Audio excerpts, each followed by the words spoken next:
کہ میں یہ سوال یہ ہے میرا کہ بدعت جو ہے، اگر کوئی چیز بدعت ہے ہاں تو امر و نہیں کا اختیار تو ائمہ علیہ السلام رکھتے ہیں، یعنی امر و نہیں کرنے کا اختیار ائمہ علیہ السلام رکھتے ہیں، تو ہمیں کس حد تک بدعت سے لڑنا چاہیے؟ اور اگر ہمارے قوم میں اگر کچھ چیزیں ایسی آئی ہیں بدعت کی، جیسے کہ فار ایگزامپل مثلا کوئی بھی مسئلہ ہے، کوئی عالم کوئی بات کہہ دیتا ہے، اسے دین بتاتا ہے، تو ہم کس حد تک اس سے لڑیں اور کس حد تک ہم خاموش رہیں؟ کیونکہ آپسی جھگڑے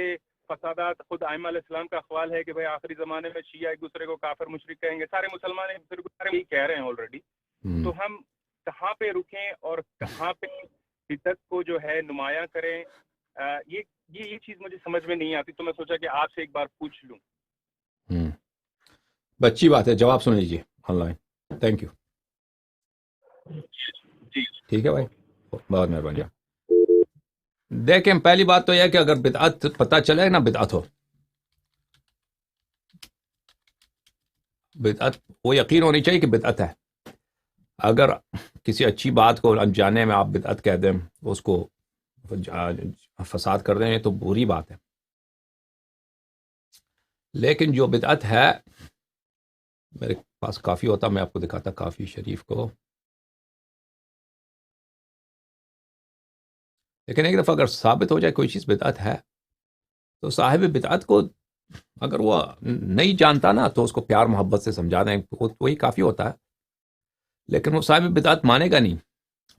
نہیں، صاحب بدعت جو ہے وہ آخر تک بدعت پہ اصرار کرتا رہے گا۔ یہ کتاب ہے الکافی، جلد نمبر 2، بلکہ 375، یہ روایت دیکھ لیجئے۔ روایت یہ ہے،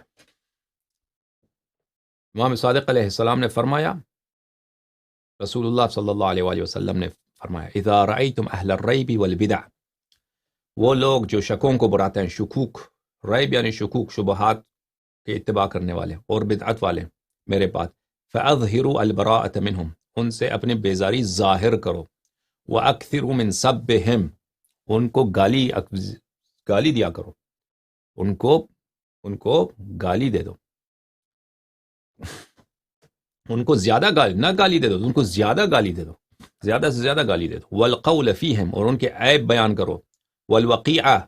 اور ان کی غیبت کرو، وباہتوہم، اور ان کے ساتھ ایسے استدلال کرو کہ وہ مبہوت ہو جائیں، ایسے استدلال کرو، حجت ان پہ لاؤ کہ وہ لاجواب ہو جائیں، کی لا یطمعوا فی الفساد فی الاسلام، تاکہ وہ ان کی جو طمع ہے اسلام میں فساد پیدا کرنے کی، وہ طمع ان سے وہ دور ہو جائے، وہ ہوس ان سے چھین جائے، اور جب ان کی عزت چلے جائے، آپ نے ان کی بے عزتی کی، ان کو بالکل بے عزت بنا دیا، گالی بھی دی، غلطیاں ان کی بیان کی، وَيَحْذَرُهُمُ النَّاسُ، لوگ ان سے برحذر رہیں گے،